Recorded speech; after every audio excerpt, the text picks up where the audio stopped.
আমি কি নির্দ্বিধায় তোমার করতলে একটি শব্দকে তখন মুখর করে তুলেছি প্রিয়তমা। তুমি নিমিলিত হয়ে এলে লজ্জায়, যেন বা সন্ধ্যার পারিজাত তার আজন্ম মুখর পাপড়ি গুটিয়ে নিয়েছে বুকে কীর্তিনাশার দিকে। তোমার কানের কাছে কুন্তলে মুখ ঢেকে আমি মন্ত্রের মতো উচ্চারণ করলুম আমার আজন্ম লালিত স্বপ্ন, ভালোবাসি।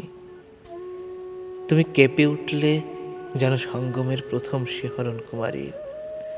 স্পর্শ আবেগের উত্তাপে বৃষ্টি হয়ে ঝরে গেল চৈত্রের ছিন্ন মেঘমালা। তুমি কোনো শব্দই উচ্চারণ করতে পারলে না। আমার হাতের কালো তিলটিকে নিয়ে অনর্থক ব্যস্ত হয়ে উঠলে, যেন ওই তিলটি ভীষণ একা, তোমার হাতের ছোঁয়া না পেলেই শূন্যে উড়ে যাবে।